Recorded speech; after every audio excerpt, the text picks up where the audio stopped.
Hi everyone! Before we start, don't forget to like this video and subscribe to the channel so YouTube keeps showing you more content like this. Also, let me know in the comments where you're watching from and what time it is there. Now, let's begin. It was Thursday, 10 November 2022, at 6:55 p.m. when I turned off the A20 and took Smarden Road toward Pluckley, Kent, the dashboard reading 7 Dostru, and the drizzle turning the hedges into dark wet ribs that leaned over the lane and breathed fog back into my beams. The air inside the car smelled like damp fabric and petrol, and I kept telling myself I was only here for 2 nights, to collect ambient sound for a winter episode. Nothing fancy, just hedgerows in the rain, pub chatter, the way a small place settles after the tourists leave, and maybe a walk along the footpaths of Durring Woods that the internet likes to dress up as the Screaming Woods, while locals just call them by their old name and keep their curtains drawn. And I found the converted oast house by missing it once, doubling back and catching the glint of the lockbox on the whitewashed round wall like a mole on a pale cheek. And when I let myself in the room, felt like the inside of a drum, all curve and echo, and a faint smell of wet wood and old smoke. A little electric radiator crouched by a plug with a warning tag, a narrow staircase climbing at a slant to a bedroom warped like a saucer, left too long in the sun, and I did what I always do in a new place. To keep the mind honest, I said it out loud like I was filing a report. Thursday, 10 November 2022, temperature 7 Dostru. I can see condensation on the window. I can hear the soft tick of rain on the cowl, and once I had laid the facts down like sandbags, I felt steady enough to hang my coat and check the fridge, and put my recorder case on the table and tell myself I would eat at the Black Horse and sleep. Record in the morning, walk the woods in daylight like a sensible person, and not like the sort of idiot who tries to pull a headline out of a hedge at midnight. So, at 7:30, I put my hood up and walked down the street where the lamplight turned the drizzle into strands of glass, and the cottages showed tidy yellow windows, and the pub door breathed beer, and wool and vinegar, and a black dog flicked one eye open as I passed, and the landlord, a heavy man in a brown sweater with forearms like barrels, looked me over and said in a voice that belonged to the oak beams, "Evening, you must be the oast." And I said, "How could you tell?" And he tapped his temple and said, "People from the round houses stand like the wall is still behind them." And that made the men at the bar smile into their pints. And I said, 2 nights, just recording the village. I like the ordinary sounds." And one of the men, without looking at me, said, "You'll get foxy," the word laid down like a card. And I said, "I have heard foxes. They can sound like someone is being hurt." And he said, "They sound like what you bring with you." And the landlord slid a pint across with a nod and a plate of chips that hissed where the vinegar hit. And the room pressed around me in that way country pubs have, where you are gently kept and gently weighed at the same time. And when I asked how far to Durring Woods, the landlord said, "Behind your place, follow the hedge, but mind your footing, it's slick." And a woman at a table by the fire looked up from her crossword and said, "Take a scarf." And I must have looked puzzled, because she added, "It keeps the damp off your throat. It changes the way you hear yourself." And when I left at 9, the fog lay heavy, a careful white cloth on the fields, and the footpath behind the oast took me along a hawthorn hedge that breathed water, and the recorder clipped to my jacket showed its little red dot, and the headphones poured the night back into my head in real time. So every drip had a weight and every hush had a shape, and then a single cry came from somewhere left and deeper in, quick and thin, like a taut thread parting, and I froze and felt the way cold climbs the ribs from the inside, and told myself fox because that is the first sensible box, and waited. And the second cry came longer with a catch in it that had nothing to do with theatre, and everything to do with a body finding a new edge, and I stood until my cuffs wicked rain, and a car door thudded, far off, like a hand on a wall which made the world ordinary again, and I went inside and made tea, and sat at the round table and listened back, and saw the cry leave on the waveform, like a seam, and heard under it a faint breath, that might have been leaf noise, or might have been the end of a sob.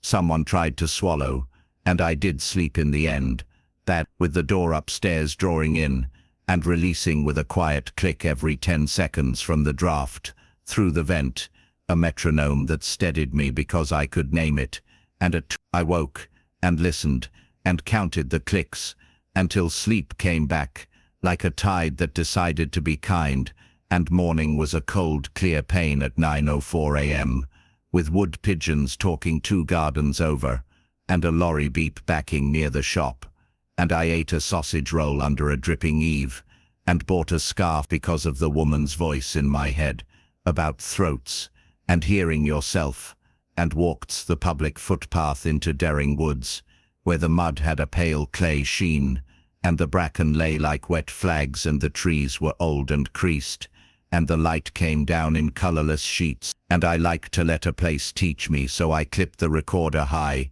let my breath slow, and followed a narrow suggestion of a path to a small clearing where a stump sat like an altar, and a yew leaned at an angle with bark as black as a burnt kettle, and from a low branch 3 short pieces of garden twine hung in a braid frayed at the end. And I did not like that at all, even though it was nothing, even though it was a child's knot or somewhere to hang fat balls for birds, or a place a man tied tagline for saplings. It had the wrong wit about it, and when I stepped closer, I smelled something faint and sour like old rope in a damp cupboard, and heard, perhaps only because I was waiting, the ghost of that same high cry, somewhere off to the left. And I said, "Hello," because there is something in me that believes in saying plain things in plain tones, and the rook that blew out of the next tree tore the air like slate scraping, and I laughed at myself in a breath that had no humor in it, and found another yew at an angle 50 yards on, with 2 short pieces of twine knotted and hanging like quotation marks, and beneath it the ground scuffed to bare dirt in a neat circle, not dug, just churned by feet. And I did not step into that circle, because every part of me knew that stepping into it would feel like taking off a ring you have worn for years, and setting it down on a table you do not trust. And I walked another hour with the woods pressing in a patient way, and brought out nothing more than the quiet and the stitch of distant farm noises, and the small pop of water falling from leaf to leaf. And by afternoon I was sure I had let the internet decorate my senses, and I went back to the pub with the scarf soft under my jaw, and the landlord said, "How are the foxes?" And I said, "Soft today," and the fur cone man said, "They keep the noise for the dark," and I said I would do one more run after dusk, and he said, "Mind the hollows, the leaves hide them," and that was care, plain and simple, which did more to worry me than any warning would have, because care means knowing what a place can do to a body. And when night came, it came heavy and quiet, and my breath inside the scarf felt warm and near, and the red light on the recorder made a grain of fire, and the path gave up into slow shadow sound, carrying oddly as if someone had pulled the trees a little closer together, and I made myself patient. I let my mind walk slower than my feet, and the first cry of the night rose from far off in a line so clean it made my skin pull tight across my knuckles, and then there was another, closer, less neat, with that catch that feels like a throat closing against a word. And then between the second and third a voice I knew said, "You're hot on the mic, back it off a touch," and my heart lurched, because it was Mia's voice, clean as a studio note, my producer who was at home 3 hours away with a chest infection, and I said aloud the way a man says a name when the room shows him a trick, and the hedgerow returned a shape that sounded like my name 3 times, the second time wrong in the vowels, as if someone moved their tongue like a map they had never read before. And I felt the urge to swing my torch all the way around and look at everything, and I did not because the woods had become a room with rules, and one of them was that you look where the sound lives, and not where the fear wants. So I kept my eyes on the path and I said, "If there is someone there, say hello. I have a light." And nothing in that space wanted the light except me, and a minute later the cry came again above me. Not from the left or right, but from a notch of darkness higher than the hedge, the sound thinner, the catch longer, and the scarf suddenly felt too tight at the back of my neck.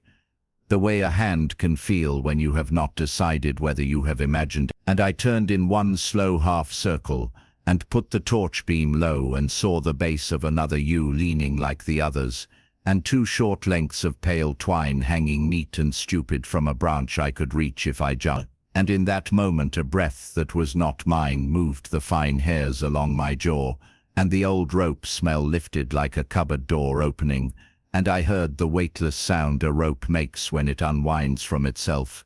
Not creak, not groan, a soft release like hands letting go. And I said again without meaning to say it, "Hello," and from the other side of the trunk a man's voice said very quietly, "Don't look up."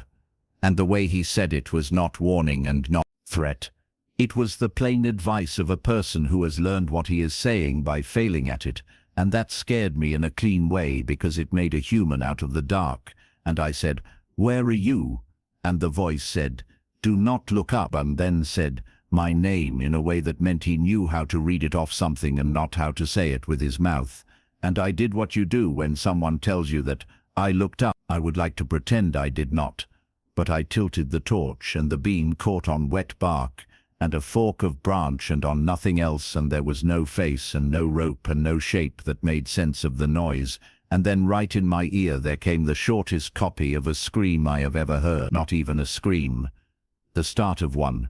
The intake and the first blade of it, and it was behind the skin of my ear where your pulse lives. And I lurched back and my boot slid, and I put my hand on the trunk and felt a groove worn into it at exactly the height where a single body would polish wood over time, a smooth band in the rough bark that had no business being that even in that place. And I ran.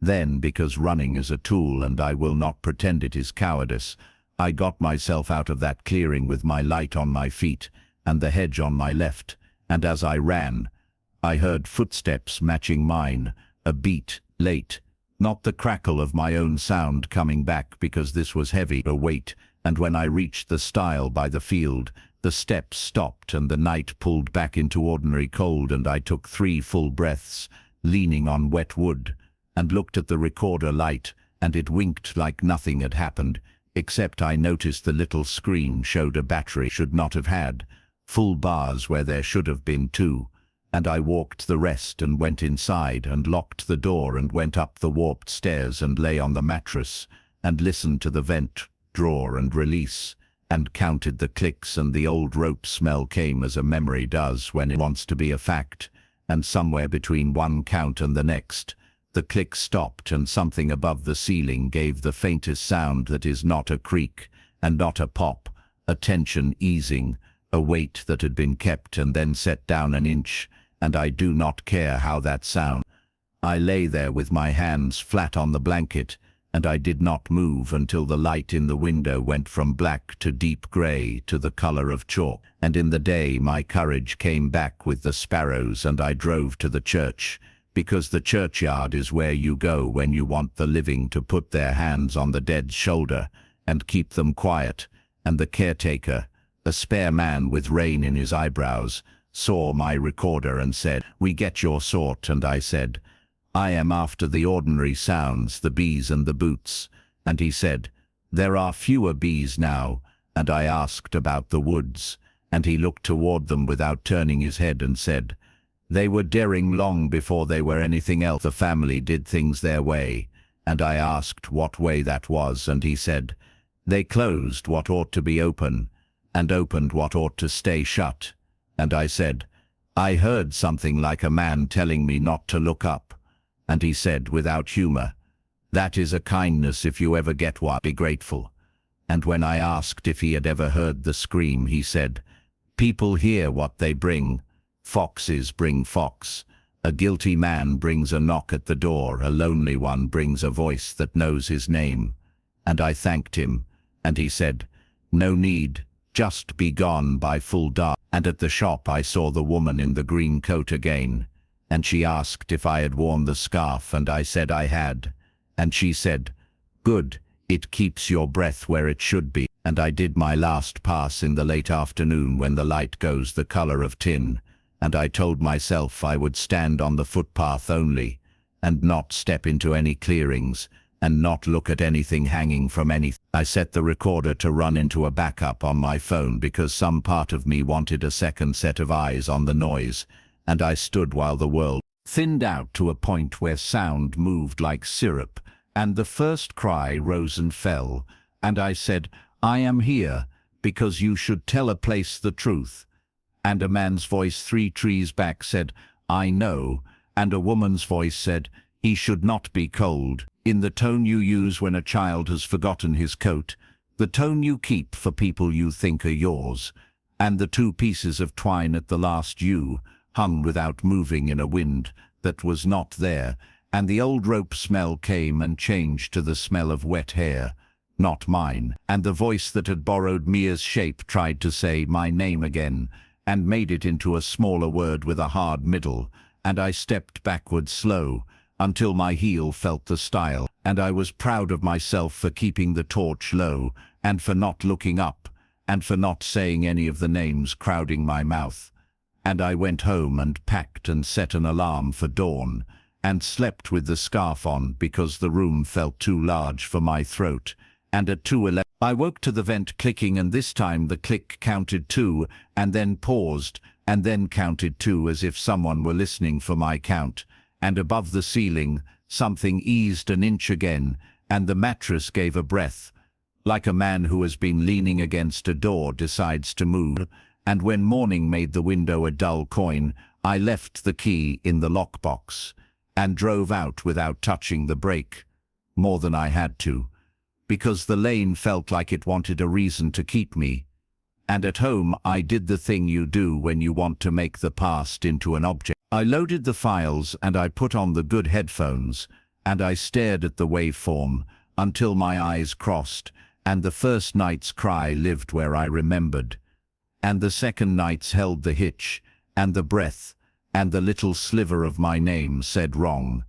And then in the third file, the last run, the backup, my phone captured and sent to the cloud without asking me, like a helpful child who has just made a mess.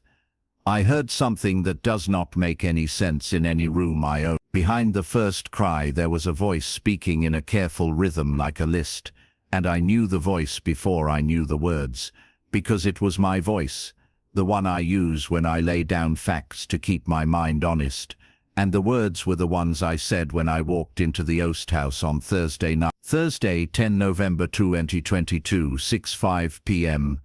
Pluckley, Kent. Light drizzle, temperature 7 bar. Condensation on the window, soft tick of rain on the cowl. Only the breath between the numbers stuttered, like a person with a rope under his jaw trying not to bump it. And when I scrubbed forward to the minute where I stood under the last U, and the stranger told me not to look up, I heard a new sound that had not come through my bones at the time. The faint, soft release of a loop tightening and then easing. The small back and forth weight of something that is not furniture. And then the last second, the one where I climbed the stile, and something heavy did not follow. The file picked up a whisper right against the mic that I did not feel on my skin. A whisper in the wrong mouth, making a simple sentence. "We keep what looks up," and I shut the laptop and went into the hall where the air felt thin, and smelled my coat, and there was the faint sour trace of wet rope. And when I shook the scarf, a single pale hair fell, that was not mine, and smelled like old smoke after rain.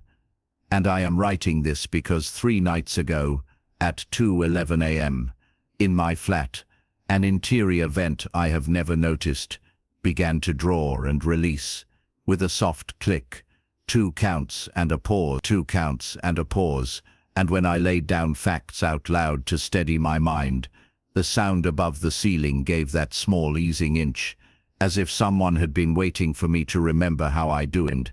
And I know the ordinary explanations, and I respect them, and I have lined them up and counted them as carefully as I counted the clicks.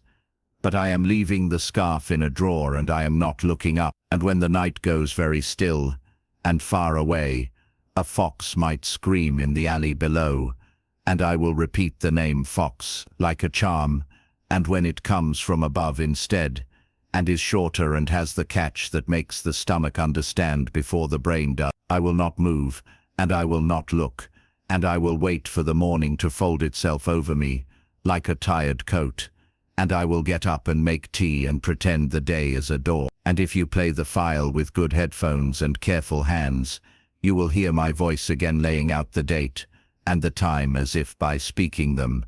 I built a little room and left the door open, and if you are wise, you will not stand under anything that leans while you listen. It was late autumn when I decided to spend a few nights in Derbyshire. I had been reading about plague villages for months, while working on a small research project about collective sacrifice in history, and was the most famous. The story is simple and tragic. When the plague reached the village in 1665, the people sealed themselves off from the outside world to stop it spreading. Nearly all of them died, but they contained it. Historians praise their bravery, but the village is still scarred by what happened. I wanted to see it for myself, to walk those lanes and feel whatever weight lingered there. I arrived on the 12th of November 2022. It was a Saturday, a little past 4 in the afternoon, and the sky was already dimming into that heavy blue that hangs over English hills in late fall. The air smelled of wet leaves and chimney smoke. I parked near the square and checked into a small cottage rental I had found online. The landlady was polite but quick, and I noticed she avoided much eye contact. When she handed me the keys, she said, "You'll want to be inside before dark. Cold sets in quick up here." It sounded less like advice about weather and more like something else, but I didn't press. The cottage was neat, modernized just enough to be comfortable. Radiators ticked, the windows rattled faintly when the wind pushed against them. Outside, felt impossibly still. The houses looked too clean, almost staged, with plaques nailed to their walls naming the families who once lived and died inside. The Thorpe family, all perished 1666. John Blackwell, his wife and 3 children, each one marked a grave that wasn't a grave, a death where the bodies never left. Standing there, I felt like I was trespassing on private grief. The air did feel heavier, as if the dampness carried weight. My phone signal cut in and out until it vanished entirely. I walked the village lanes until twilight closed in. It was quiet except for the occasional crow. The locals who passed me barely nodded, and I noticed every door shut tight, curtains drawn though it wasn't even 5 yet. By the time I made it back to the cottage, the lamps outside had flickered on, casting yellow cones of light over stone walls slick with rain. I locked the door and made tea, trying to shake the unease. That was when I first heard it, a sound so faint I wasn't sure it was real. A woman crying, not loud, not the kind of sobbing you'd expect, but a soft, stifled weeping, like someone muffling themselves into fabric. It drifted in from outside, or maybe from the adjoining wall of the cottage. I froze, holding my breath, straining to tell. When I moved to the window, the lane outside was empty, only rain dripping from the eaves. The sound faded, and I told myself it was the wind through the stonework.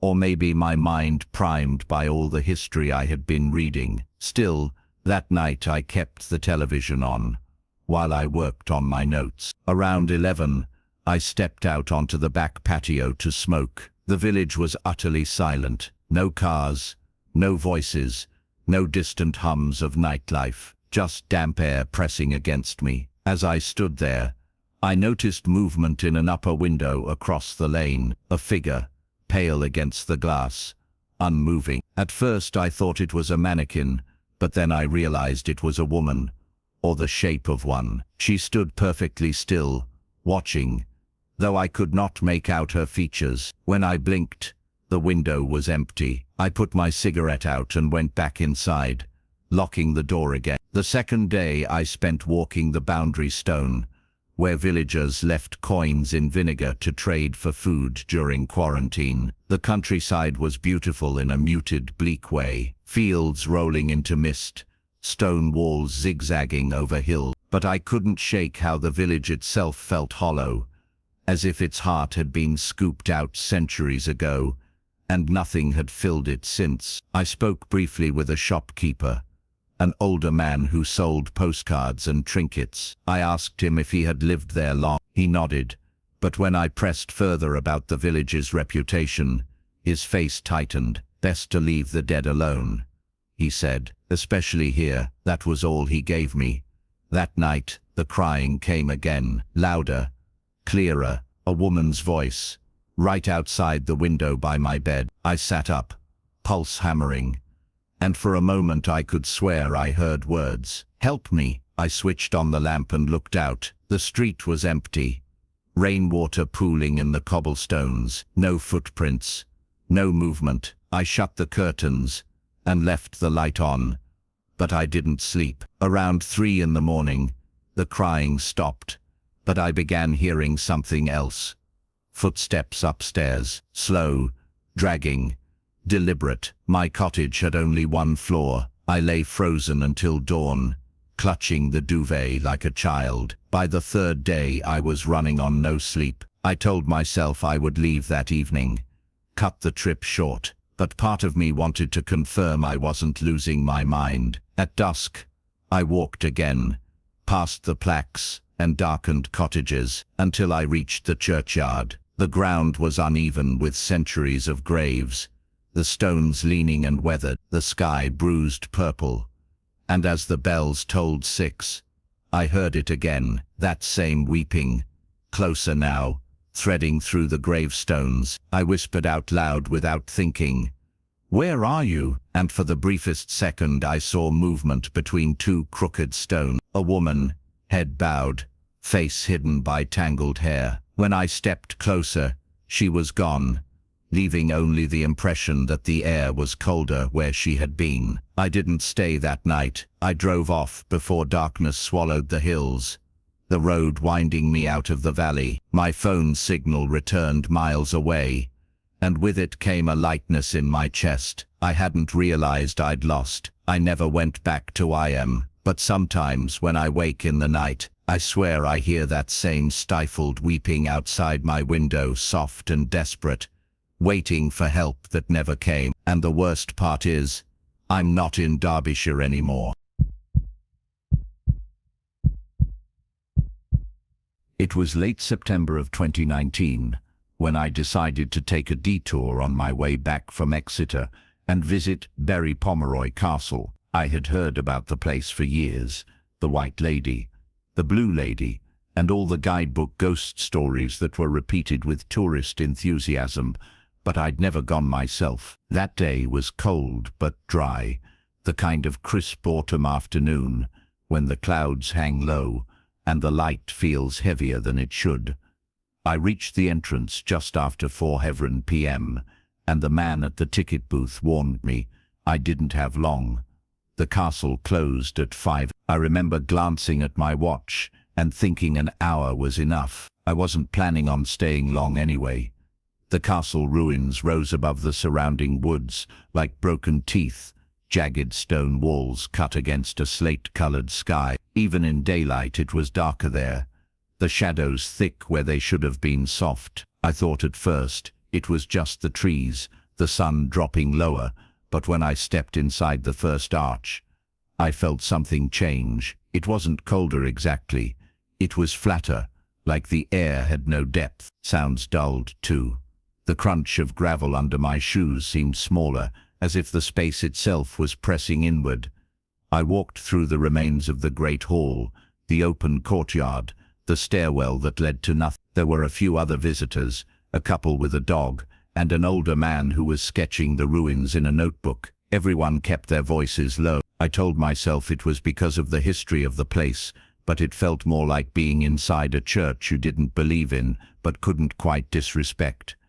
By 4:30, most people had left. The couple with the dog passed me near the dungeons, and the woman smiled faintly, saying, "Don't stay too long, it gets dark fast here." I laughed politely, though I didn't really think she was joking. At 4:40 I found myself standing near the outer wall, looking through a collapsed section where the wood seemed to climb right into the stone. I pulled out my phone to take a photo, but the screen glitched, not froze, not dimmed, but shifted, as if the light on the display was being pulled sideways. I thought maybe it was the low signal, but I wasn't even connected to the internet at the time.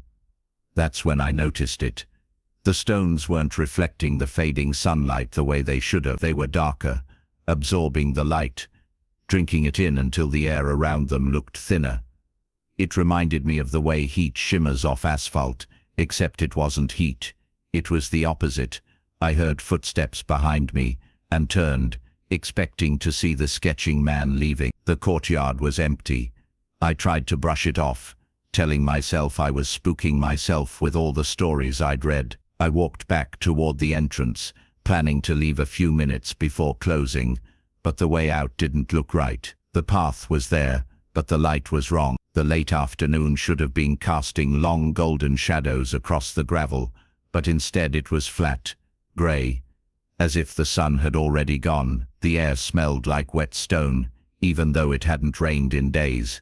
I checked my watch. 4:48. I still had time. I kept walking. Halfway to the gate I heard a voice, faint but clear, a woman's voice, calling low, "Come back." It wasn't threatening, not even pleading. It was soft, careful, like someone coaxing a child to return inside. I froze. "Hello?" I called out, my voice bouncing strangely against the walls. No answer. Just the quiet, thick and heavy. Then the lights started. Not lamps or torches, nothing physical. It was as if the walls themselves were glowing from within. A dim, bluish radiance bled through the cracks in the stone, the empty windows, the broken stairwell. It wasn't bright enough to see by, but bright enough to notice, like a faint lantern underwater. My chest tightened. I thought of the stories I'd heard from locals, the warnings no guidebook printed, that sometimes the castle wasn't empty at night, that sometimes it lit up, as if life still moved inside it, and that the light itself wasn't passive, it was hungry. I wanted to run, but couldn't. My legs carried me forward, almost against my will, closer to the courtyard again. The glow pulsed faintly. For a second it looked like people were moving in the shadows, shifting shapes behind ruined walls, figures where there couldn't be figures. I forced myself to stop, to turn, to walk fast toward the exit. The air thickened around me as I neared the arch, as if I were moving through water. My breath came sharp, each inhale heavier than it should have been. My watch read 4. As I stepped under the arch, I heard the voice again, much closer now, a whisper right by my ear. "Don't leave yet." I ran. I didn't stop until I reached my car, the last in the gravel lot. My hands shook so hard I dropped the keys twice before I got the door open. When I finally drove away, I didn't look back. But here's the part that still keeps me awake sometimes. When I got home and plugged in my phone, I noticed there was one photo in my gallery from that afternoon. Just one. I hadn't pressed the shutter. The image was of the courtyard, glowing faintly with that bluish light, and in the center of the photo, just at the edge of clarity, was a figure, a woman in pale clothes, face blurred, hand raised as if reaching toward the camera. I deleted the photo immediately, or I thought I did. Every few months it shows back up, different folder, different name, always the same photo, always the same woman reaching, and every time, the glow is just a little brighter. It was Christmas Eve 2019 in Prestbury, Gloucestershire, and I still remember the cold that night in a way I can't shake.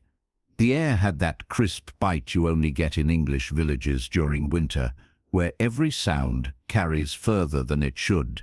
I'd come down from Cheltenham to spend the holiday with my aunt, who lives just off the high street, in a red brick cottage that always smells faintly of wood smoke and lavender polish. Prestbury has a charm most places would kill for.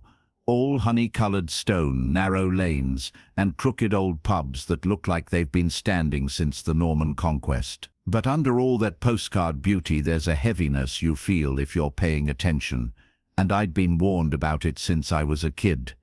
The locals say Prestbury is one of the most haunted villages in England. Tourists talk about it sometimes, but the villagers don't.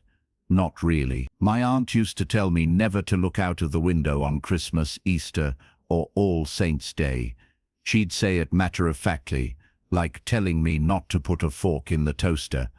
"Those are his nights," she'd say, meaning the Black Abbot. I thought it was just folklore, the same way Whitby has Dracula and Cornwall has smugglers' ghosts. But here, it isn't worn like a badge. It's whispered, almost like people are afraid the story itself might notice them if they say too much. That night after dinner, my aunt went up to bed around 10. I stayed downstairs in the sitting room, nursing a whiskey by the fire and scrolling through my phone. Outside, the wind rattled the bare branches, and every so often the church bells would give a half-muffled clang when a gust caught the ropes. Around 11:30 I went to the window just to peek out. The lane was empty, the kind of stillness that feels staged, like the world is holding its breath. Snow had started to fall, a fine powder catching in the glow of the street lamp at the corner. I should have listened to her, I know that now. At first I noticed nothing unusual, just the stone wall lining the lane and the churchyard beyond it, black and silent. Then, a shift.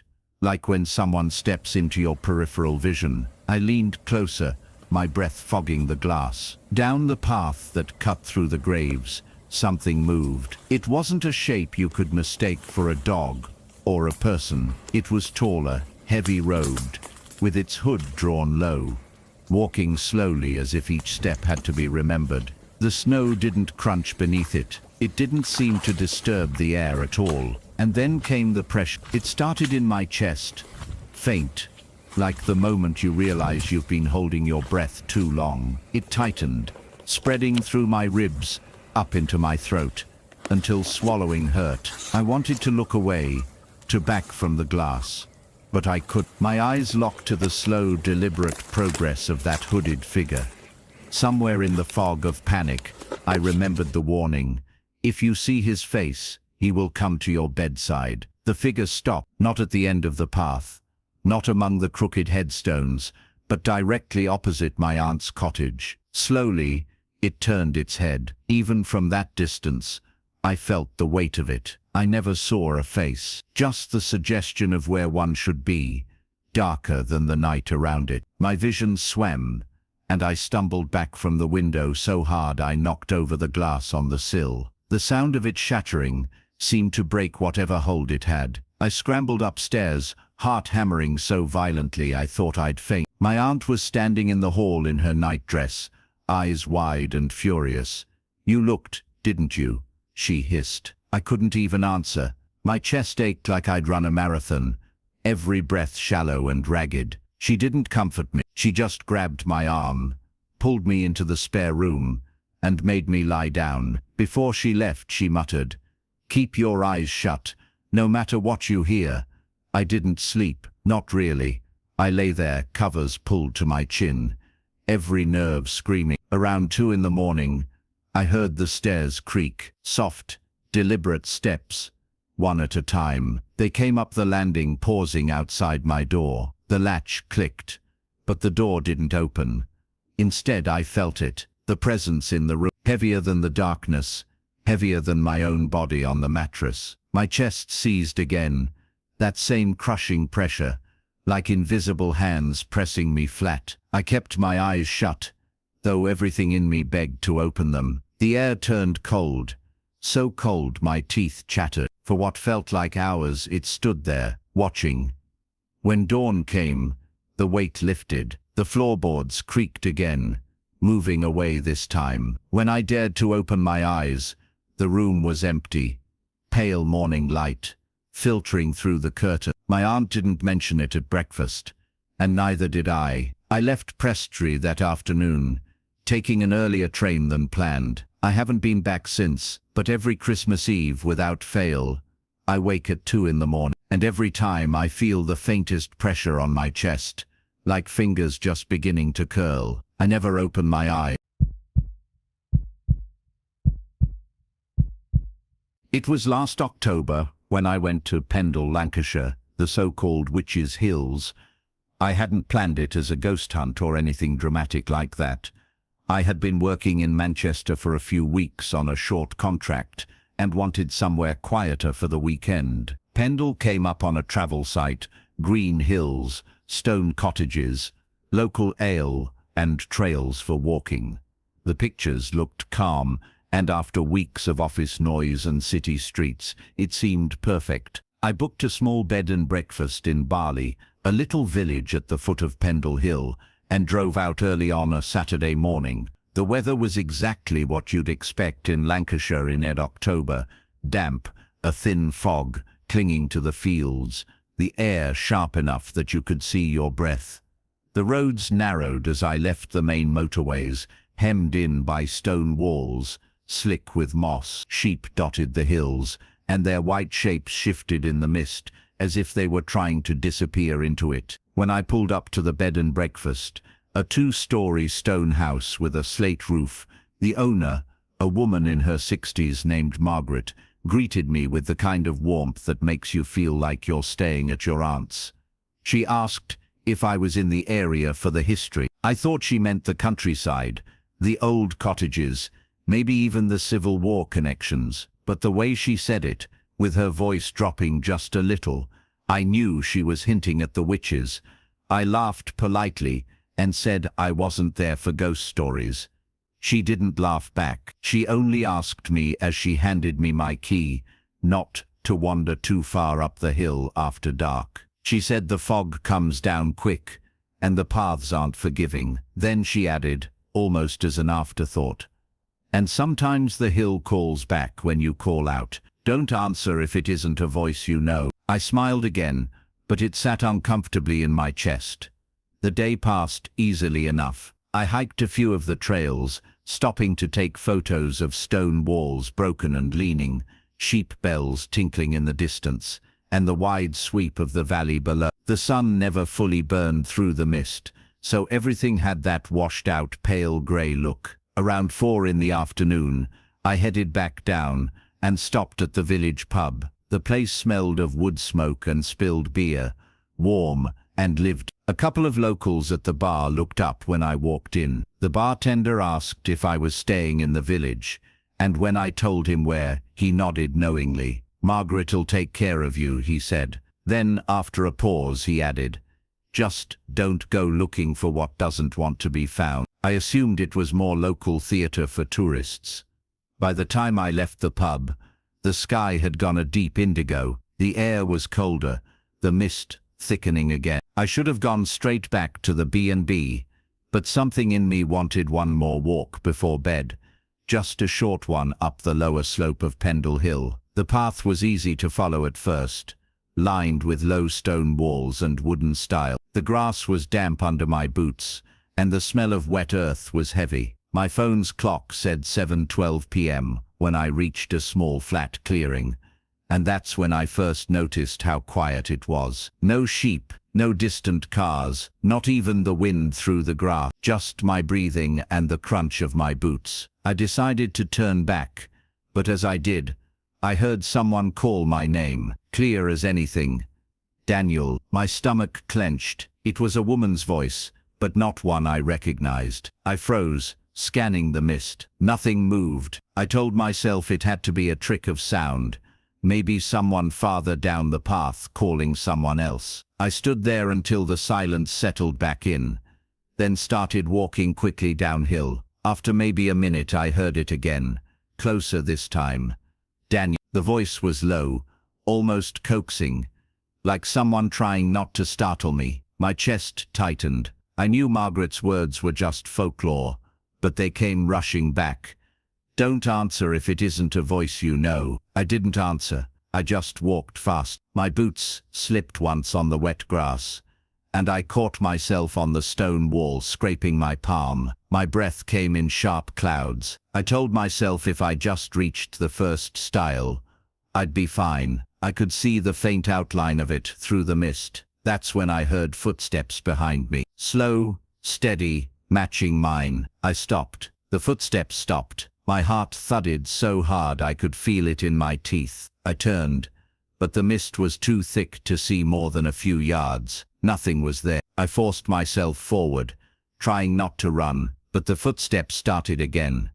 And this time they didn't stop when I did. They grew quicker, like someone was closing the distance. I bolted. The stile came into view, and I vaulted it, nearly catching my coat on the wood. When I landed on the other side, I didn't hear the footsteps anymore, just my own gasping breath and the distant trickle of water from some unseen stream. I didn't stop moving until the lights of the village showed through the mist. By the time I reached Margaret's front door, my legs were shaking. She must have heard me fumbling with the lock, because she opened the door before I could find the key. Her eyes went straight to my face, then to my scraped hand. She didn't ask what happened. She just said, "You heard it, didn't you?" I wanted to deny it, but I couldn't. She pressed a cup of hot tea into my hands and told me again, "Never answer." I barely slept that night. Every time I closed my eyes, I thought I heard my name whispered,